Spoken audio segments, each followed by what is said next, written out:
antoko tim tsy handray anjara amin'ny fifidianana loolona.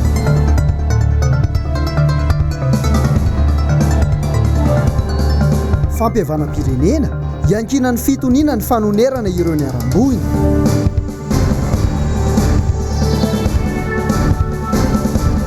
Tsy tokony atao fitaovana amezan'ny mpitondra ny fahefana ny fifidianany hoy ny safidy.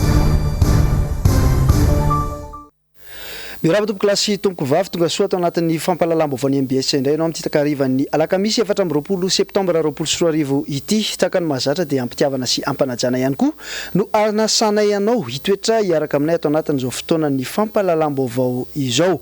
Avetrany dia niresaka fiainam-pirenena sy ny pejy politika no tsika misantatra ny fotoana. Nanatanteraka fivoriana androany tetsy amin'ny QG Belair ny olom-boafidy avy amin'ny antoko tiako Madagasikara nanatrika ity fivoriana ity ny Flou national ny antoko tim Marc Valmanana Jessica Miray sy Manorandre Malala ny tena toerana nanatotra ny andindinizay. Sy andray anjara amin'ny fifidianana loly ny Madagasikara ny faraka 12 ny volana Desambra izao ny antoko tiako Madagasikara no ny tsy maharadalana ny fifidianana no antony. Fifidianana loly nakaiky indrindra izy nareo. Ara-dalàna sa tsy ara-dalàna ny fanatanterahana ny fifidianana io. Apetrao amin'ny vahoaka izy dia mazava amin'izay. Ny antony tsy andray izany koa valaza zareo malika. Tsy andray izay satria izay ao anatin'ilay inona izy ao anatin'ireo ilay mpanohitra ireo laza hoe tsisy andray dia tsy mandray izany tsy miaraka. Mandraisinareo tandray. Telo lehibe ny tanjona tamin'ity fisionam-be ny olom-boafidy ny antoko tim androany teto Belair ity. Fametrahana ireo tanjona sy fomba fiasa ny olom-boafidy rehetra lany tamin'ny anarany antoko. Fanetsehana ireo mpikambana ary fanentanana any amin'ny fotony amin'izao fotoan-tsarotra diavin'ny firenena izao. Fanetsiketsehana na ireo dynamisation ny antoko manerana ny nosy. Anisan'ny mampiavaka ny antoko tim matrany ny fanomezana fampiofanana sy fanomezana toromarika ny mpikambana ao aminy. Rôle de responsabilité, rôle représenté na misolotena ny tiako Madagasikara nareo any. Ka tsy ny tombontsoanareo irery na ny tombontsoan'ny manodidina fa ny tombontsoan'ny antoko mihitsy ny jerevanareo any. Andrinirina ny tombontsoam-pirenena. Tsy le olona voavidy vola reny tsika, tsy le olona azony olona ampitahoriny reny tsika, manana rôle hoe zay tika ka manana maizay anay. Faharo responsabilité efa nametrahana zao ndraiky zao hoe fitaina ity. Mampisongadina ary mbola mampatanjaka ny antoko tim hatramin'izay ihany koa ny fananany ny fitsipika mife azy. Ilaina ny miaro crédibilité ny antoko ary mametraka ihany koa ny crédibilité tsiraray aby. Raha ohatra misy zavatra sendra sy lafaka na sendra diso dia tsy foana zao teny zao hoe raha indray mandeha lavo indroa miarana. Zay raha lavo anao indray mandeha dia indroa anao zany miarana tena mijoro crédibilité anao. Noho izany zany ilaina ny milaza ny marina tany ary manana proof rehefa milaza zavatra. Lazao foana ny marina ary asivo proof fa mahita zavatra anao. Fa izay tenitenena fotsiny manjary tsy crédible ianao rehefa miteniteny foana. Antoko mpanohitra ny antoko tim. Noho izany dia ilaina ny manana fahasahiana milaza ireo izay tsy mety ataon'ny mpitondra any amin'ny commune, any amin'ny faritra ary naiza toerana misy anareo. Antoko mpanohitra tsika ary efa misoratena hoe mpanohitra tsy matahotra milaza zany mihitsy. Na lazain'ny olona raha fa hoe nanao dilina azy matahotra zany ianareo. Fa momba anareo mandrakariva Andriamanitra fa milaza marina ianareo. Olom-boafidy mahery ny 20% manerana ny nosy no tonga nanatrika ny fivoriana androany. Fanany hevitra mikasika ny fanakatonana ny orinasa AAA ihany koa ny Flou national ny antoko tiako Madagasikara Marc Valmanana androany. Diso fahavalo ny fitondram-panjakana hoy izy. Jessica Miray sy Manorandre Malala trany. Anisan'ny fanontaniana ny verina matetika ny hoe aiza ny Flou Marc Valmanana amin'ny fanakatonana ny orinasa AAA. Toa tsy ahenona feo akory, maninona izy ny tomangina. Nambarana nefa fa diso fahavalo ny fitondram-panjakana raha izy no kendrena amin'ny fanakatonana ny orinasa. Mieritreritra zany anatin'ilay AAA dia dinareo dolo mba afolona firy, ronono firy litra, tantsaha firy no tena mijaly amindreo. Ninona za tsy miteny an'ireny satria tsy afangaroko mihitsy ny zay le capacité ny olona afaka miaino sy mijery ary manana an'ilay honnêteté intellectuelle tsy mampifangaro an'izany.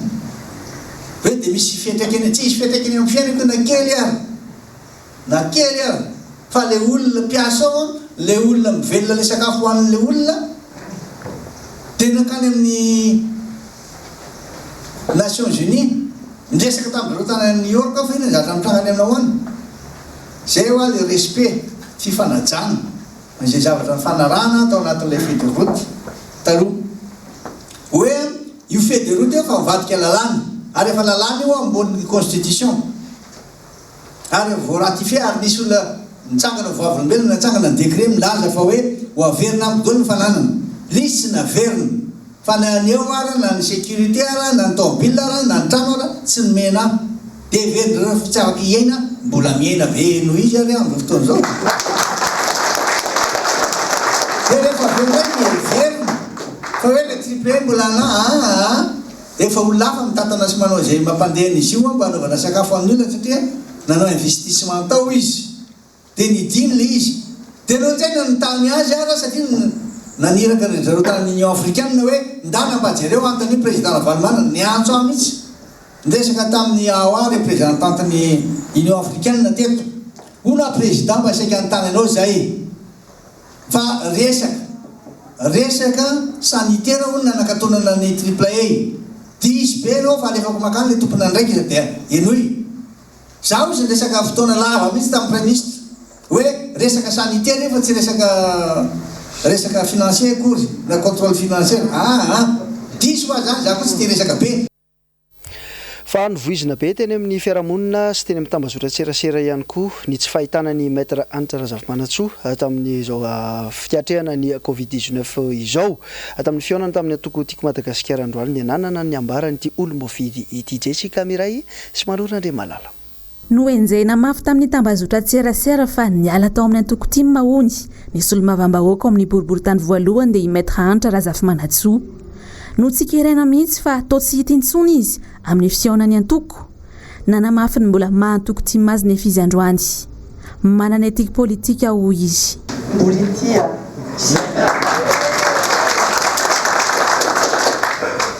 tsy misy resaka maro zavatra hotenena ngamba fa ny tena zava-dehibe indrindra dia hoe tsika miaina amin'ny zava-misy tsika niaina tamin'ny amena ara-pahasalamana dia be dia be ny zavatra nitranga nanaraka ny zavatra rehetra nisy fa tsika koa olombelona ihany koa tsy voatery foana hoe eo foana satria fa zatra foana hoe maître Anitra naiza dia teo foana fa olombelona ihany koa tsika rehetra fa misy mission zay ataoko vita mission zay ataoko ao anatin'izay ao anatin'ny atoko foana ninina zavatra mitranga ny tenako nanisany mpianatranareo an'izany atao etika politika zany satria nahazo an'izany tamin'ny président Ravalomanana tsy aty mihitsy no apetraka ny fanontaniana zay tsy tokony hipetraka fa antanio any amin'ny zareo zay mamadibadika any fa maître Anitra foana ny ady ny antoko ny ady ataontsika rehetrarehetra ho an'ny firenena ary mametraka tsika hoe fifampitezana no atao anatin'ity antoko ity mifanitsy amin'ny zavatra tsy mety ary mifampianatra ny zavatra tsy hay. Ivadika lafim-baovao hafa isika nanatona teny anivon'ny CFM indray androany ireo olona niarambona vokatry ny krizy nisy teto amin'ny firenena mbola resaka momba ny fanonerana sy ny fampihavanam-pirenena trano no votoantany izany fiaonana izany dia arahantsika ny andinindiny izay amin'ny sary ny Mathieu Princy. Mazava ny voalazan'ny lalàna 9 tsy hipika ohatra 7 fa tokony ho tanterahana ny fanonerana ireo niarambona mba hisian'ny fitoniana eto amin'ny firenena. Ny akamaroan'ireo olona voadona vokatry ny krizy teto amin'ny firenena dia saika noho ny lonolona ara-politika ihany koa vokatry ny fitanilany fitsarana. Manana didy amin'izany ny CFM. Nambarana eto amin'ny CFM androany fa vonona ny FEDEP hanome tanana ny CFM ho amin'izany fampihavanam-pirenena zany kanefa kosa tantera olo io lalàna io omeo ny zonay dia resaka réparation sy indemnisation io tena zo fototra io ary be dia be ny firenena eto eran'izao tontolo zao misy korontana ninda fa ty Afrika efa navitany zany réparation sy indemnisation zany fa maninona eto amintsika mitarazoka io zay zany dia miteny fotoam-panjakana mihitsy hoe miandry zay ary farany anasanay io dia io loi de finance amin'ny mois d'octobre io mitadiavinay dia zao filaminana fitoniana fampandrosoana firenena zay mitadiavinay tsisy fampandrosoana firenena vanona eto raha ohatra ka mbola misy ny mizanatsy ndrinila. Mahery ny 2 arivo ireo niarambona no efa mivondrona amin'izao fotoana izao tsy misy na iray aza amin'izy ireo no efa nisitraka izany fanonerana izany na fifanarahana ambavana antsoratra dia tokony arahin'ny fanjakana saingo dia tsy hita trany zany. Impirimpiry moa ty constitution mitsakitsahan'ny fanjakana mpitondra amin'izao fotoana izao. Tsy misy fanajana mihitsy zavatra misoratra. Na lalàna fotsiny tsotra io na loi organique eny hatramin'ny solia izay natao ara tsy raharahiny mpitondra fanjakana eto amintsika. Ka indrindra fa resaka atao. Ny zavatra voalaza tao amin'ny feuille de route sy le lalàna mikasika ny CFM dia dingadingany ny fanjakana foana tsakitsahany izy ara mikezaka mbola miteny hoe zay ngy tena mpanara-dalàna dia omenao hafahafa ny tarenao amin'ny eritreritana satria lainga daholo izy. Ka resaka hoe 70% sy 30% dia ny resaka natao ny fanaovana fa tsy soratana natao amin'io feuille de route io. Zay ny ataoko hoe tsy mahagaga hoa le hoe fa nitsakitsahany zavatra satria na zavatra voasoratra ara tsy raharaina le raha tenenina no tenenina ary ny fanarahana io. Aiza moa ianao ahita firenena anankiray ataontsika hoe tahaka ny Madagasikara hoe nisy sinistré nisy olona trabona noho ny événement politique atao amin'ny tany sy firenena dia verinao ve fa hoe le any amin'ny firenena hafa any na ny instansietarao niantoka ny 100% ny zavatra zany fa resaka natao 30% enao ara tokony atsara tena hoe sambatra ianao satria 30% fotsiny tokony alonao nefa tsy ajainao akory. Mbola eo amin'izay fiatrehana ny toetra raha-pirenena izay dia ny lazany heviny ihany koa ity mpahay-lalàna ity manoloana ny fikasan'ny fanjakana anao amboletra ny fifidianana olona izay kasaina atao amin'ny 1 Desambra ho avy izao nomena Andriamana Misata sy Mathieu Prince. Intelo miataony izay ny fifidianana noho nanitsakany lalam-panorenana teto Madagasikara. Efa hatry ela no nomena fotoana ny fitondram-panjakana sy ny voamiera mahaleo tena misahana ny fifidianana natsarana ny fomba fiasa. Mbola irosa ny fifidianana atao letrezana ihany ve isika? Manana fahalazaina vetesina hatrany amin'ny premier ministre rehetrarehetra tsy izay tsy miteny ohatra hoe avaina fitondrana hoe mandeha tsara io tohizy io zavatra io niseny mbo tsy tenenina tsony. Ary za mbola namerimberina mbola averiko ihany koa fa voalaza ny lalàna io ndraiky mbola verina amin'ny lalàna ihany tsika. Ny lalàna dia milaza fa hoe misy ny maire sy ny conseillers communaux reo mpifidy voalohany. Voalaza ihany koa amin'ny lalàna zany dia ny hoe ny chef de région sy ny conseillers régionaux no mpifidy. Ary misy koa ny chef de province sy ny conseillers provinciaux no mpifidy reo natao hoe grands électeurs. Ka amintsika miresaka izao amin'izao fotoana izao izy amin'ireo no tafapetraka izy amin'ireo misy tsisy dododolo ireo satria na nomera aza mbola tsy tafapetraka amin'ny toerany. Ny conseil communal mitovy amin'izay ihany koa. Ny chef de région gouverneur no olona tentenena petapetaka fotsiny. Dia ny chef de province tsy misy. Sa mieritreritra indray ngamba ny fitondrana milaza hoe andao tendretsika indray ny sénateur fa ohatrany fomba faonao ihany zay mahazatra zay veritsika fa manara-penitra zany fomba zany. Dia ho tendritendrena ray sénateur fa tsy alina. Dia amin'izao fotoana izao zany dia fahita sady fa hoe ny mpifidy sembana. Ny olona ho fidiana sembana. Mahoana mahatonga azy sembana 63 telo amby enimpolo natomboany ireo sénateur da verina ho 18. Nefa na 18 ary io tsy amin'ny anaraky lalàna no fidianana azy fa sembana. Androany sy Rampitso dia manatanteraka atrikasa eny Antaninarenina eny ny vovonana safidy. Jery todika tamin'ny fifidianana lasa sy ny iatrehana ny fifidianana ho avy ihany koa mandritra io roa andro io no tanterahan'izy ireo fanadihadina eo amin'ny sariny Mathieu Prince hatrany. Ny mangarahara, ny fahamarinana sy ny fahitsiana, ny fampitoviana l'entany rehetra na ny mpifidina ny kandida ary ny fanajana ny feim-potoana tokony anatanterahana ny fifidianana. Fenitra fototra tokony arahina voalaza ao anatin'ny fifanarahana iraisam-pirenena mikasika ny zon'ny olom-pirenena sy ny politika ao amin'ny 2020 ireo. Aiza ho aiza ny fanajana izany. Movea feno any fepetra rehetrarehetra afala manatanteraka zay fifidianana zay zany. Move vonona dôly any maire rehetrarehetra zany amin'ny fotoana io afaka hifidy. Satria misy mbola manana orana isan-karazany amin'ny tribunal sy ny sisa efa vonona dôly ve ny mpifidy rehetrarehetra amin'io. Any zany efa nitenengeza be mipetraka. Iarahantsika mahafantatra zao maro zao ohatra ny commune tsy mbola mipetraka zany ny teny tsy mbola vita ny fifidianana. Misy sasy mbola manana orana zany ho vita alohan'ny fifidianana sénatorial ve ireo sa tsy ho vita. Zany orana ngeza be. ankoatran'izay a ny ferana be zany a ny isan'ny sénateur zany olona zany ahoana reo faritra zay tsy manana solotena dia olana zany andamina zetra zay a zany olana mipetraka zany a tokony iarahana mafatra ny fifidianana raha ny tena izy zany a tokony zavatra ekeny rehetra tokony alamina miaraka zany fa tsy natao fomba ahafahan'ny antoko eo amin'ny fitondrana mifehy ny fahefana raha zay foana ny tanjona zany a ka nimba ny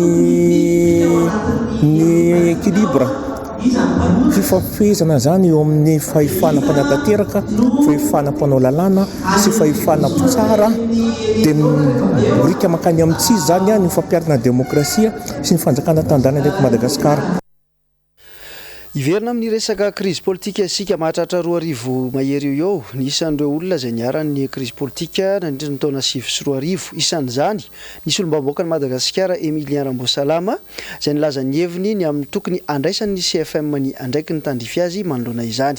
Mialy Raharonombana sy Jessica Miray Andra Kotomalala. Anisan'ny niaina crise politique tamin'ny taona 2010 nisy olom-bavam-bahoaka Emilien Rambosalama. Isan'ireo rava-fananana sy ny sedra olana ara-pianakaviana izy noho izay zava-nisy izay. Nigadra teny amin'ny fonjam-be tsy hafana nandritra ny 2 taona ihany koa ny tenany rehefa tsy nanaiky ny fanirena azy sy ireo miaramila ary olombonina hafa namana anongana ny filoha Marc Ravalomanana tamin'izany fotoana. Raika ambin'ny 10 taona tsy aoriana n'iny crise tamin'ny 2010 iny dia mangataka ny CFM izy mba handray andraikitra ny amin'ny tokony hamerenana ny fananana izy ireo. Ny tena tadiavinay victime zany ary amafisiko eto dia izao a ny fanatanterahana atsakany sy andavana ary littéralement izy izy ny fitenenana izay voalaza ny feuille de route a izay feuille de route ambony no lalam-panorenana satria tamin'izany fotoana zany a tao anatin'ny fanokana-panjakana tsy dia tsisy lalam-panorenana dia io no lasa lalam-panorenana ary nirana tamin'ny communauté internationale dia ny fanatanterahana izay voalaza an'io anatiny zany a indrindrindrindra ho anay victime sy tamin'ny raharaha politika nanomboka tamin'ny 2002 zany a hatramin'ny 2011 17 septembre 2011 izay nanaovana soni ny tondrosotra zany fa rehefa tsy hanao an'izay ny CFM dia mialatsy tsy misy antony ny fisinareo fa aleo dia miala rehefa tsy hanao an'izay hitaky ny fanatanterahana izay any amin'ny exécutif ialaro amin'ny CFM. Izay ny amin'ny resaka politika fandehoana amin'ny faritra mena be iny isika amin'ny vaovao ara-tsosialy nitrangana Savorovoro tamin'ny tetezan'ny Sotalia distrikan'ny Mahabo Androany. Ny anton'izany dia ny fanambaran'ny mpitondra fahotapahana ny tohadrano Dabara amin'ny volana oktobra ho avy izao. Eo ihany koa ny tsy fetezan'ny Tordo any antoerana Rina Beony MBS Morondafa.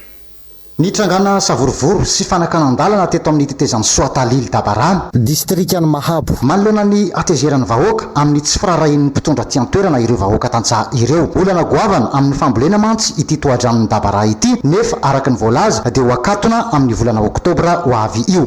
Niakatra ny feo ary mangataka ny alan'ny filohan'ny federasion'ny Dabara ireto vahoaka ireto sy ijerevan'ireo mpitondra aty antoerana ny vahaolana maharitra amin'ny ity tohadranon'ny Dabara ity. Vokany leo mifitaka sy ny fampanantenana pokaty lava ny vahoaka ka nosakanan' izy ireo nitetezana teo Soatalily ka tsy afaka ny voaka naniditra ihany koa ireo fiaranandalo tamin'ity fotoana ity. Zay zany olana aminay de rotation tsy akenay maty varinay simba la voa lefa rotation isan-kerinandro le rano tsy tapazy volana octobre fa midaty ny tsitsy rano varinay amin'izay mila novambre rano vo tapazy mila ny beta koa zahay misy sozy satria beta olo mambono nefa tsy raha olo mamelo ataony fidalan'ny Mahabo ary anaky ny Mahabo i nefa tena tsy misy raha mariny mihitsy ny raha ataony ka manomboka amin'andro androan'izao miala beta fanjakana zahay mitady ny gouverneur zahay fiatsika eto hamoahana ny hetahetanay eto androany zao zay tokony mahatonga anay anapy an'ny lalana io la tsy ataony an'io tsy avy agny mihitsy atatanao satria fa maro taratasy nalefany agny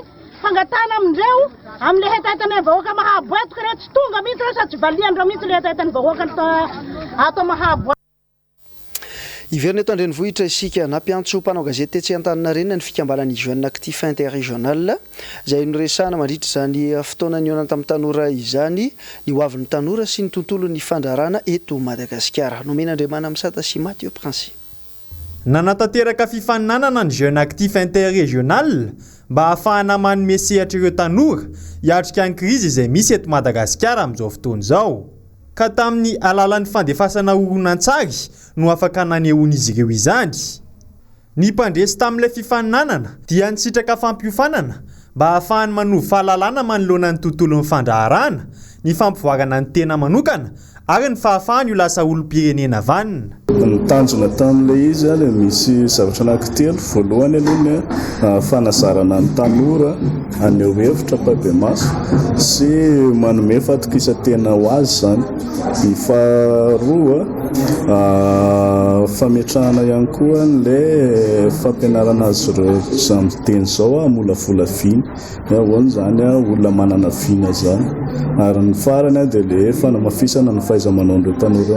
Efa manana etaeta ireo tanora hiditra ao anatin'ny sehatra ny fandraharana, kanefa noho ny fomba fampianarana misy eto Madagasikara dia mbola tery ny lalana ahafahana miditra amin'izany tontolo izany. Raha miresaka fandraharantsika mbola sarotra dia sarotra ny hidiran'ny tanora eo amin'ilay sehatra ny fandraharana eto Madagasikara amin'ny rafitra misy eto amintsika aloha, fa eo ihany koa ilay hoe ny fahasahian'ny tanora miditra amin'ilay sehatra mbola mila fanabeazana sy fampifanana ny zareo, izay indrindra ny antony hanomezana ny zareo ilay kolontsaina hoentina mandraharaha. Ara-materialy ohatra na araka ara-bola indrindrandrindra dia mbola tsy mivelatra tsara le tontolon'ny fandraharana, kanefa maro nefa ny tanora amin'izao fotoana izao efa miezaka manarina izany zavatra izany. Betsaka amin'izao fotoana izao ny sakana ho an'ny tanora tsy hanana fahasahiana hiteny ny zavatra teneniny. Eo anatin'izany tsy fanomezana vahana azy ireo, dia eo ihany koa ny tsy fahafahan'izy ireo ny moyen ahafahan'izy ireo mandroso, dia tsy fahafantaran'izy ireo ny lalana tokony aleha rehefa mieritreritra ny hanao zavatra anankiray zareo. Ivadika amin'ny tsara ho fantatra any ivelany isika ao anatin'ny fanomanana tanteraka ny fifidiana filoham-pirenena izay ho atao afaka volana vitsivitsy ny ao Amerika amin'izao fotoana izao. Nanao fanambarana omaly alarobia Donald Trump fa tsy hanao famindrampa efa namora foana ny tenany raha toka tsy lany ao anatin'izany fifidianana izany. Mialy rary nombana sy Andra Kotomalala. Nandahitra ny rehetra ary namafikorotana tany Amerika tany ny fanambarana nataon'ny filoha Amerikana Donald Trump nandritra ny valan-dresaka nataony tamin'ireo mpanao gazety tao amin'ny trano fotsy omaly alarobia.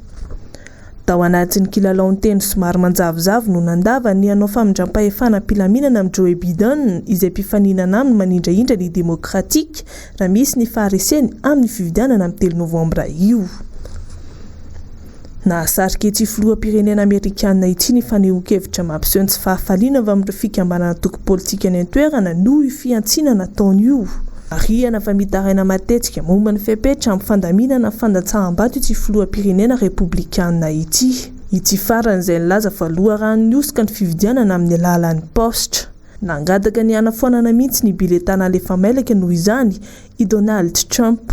Tsy mbola voaporova nefa izay voalaza n'ity filoham-pirenena ity hatreto. Ary ny fifidianana amin'ny alalan'ny postra ihany no voalaza fa tokony atao amin'ity taona ity noho ilay valanaretina coronavirus. Tsy nijanona tao anaty fahanginana fa naneho ny heviny avy hatrany mikasika io fanamarian'i Donald Trump io moa i Joe Biden. Nilaza ity farany fa efa fanaony ity filoham-pirenena Amerikana ity no mitady hevitra tsy anekena ny valim-pifidianana izay fomba fiady nandresena ny Hillary Clinton tamin'ny fifidianana tamin'ny taona 2014. Tapitra ny vaovao tamin'ity takariva ity akasitrahana feno tompolasy tompovavy ny fanarahanao hatrany ny MBS azadinoana fa ao anatin'ny l'opinion aorianan'izao fotoana ny fampalalam-baovao izao dia nisy olom-bahoaka ny Madagasikara Emilien Ramboasalama no ovahiny izay fandaharana izay iresadresaka mahakasika ny tokony ho andraikitry ny CFM ny amin'ny fiatrehana sy ny fikarakarana ireo niarambona vokatry ny krizy politika nisy teto amin'ny firenena. Ny tenanay dia mirary ny sosiny tsara indrindra ho amin'ny rampitso indray mankasitraka ny teknisianina. Asiny mpanao gazety ny aran'ny Salava Elomatomboka.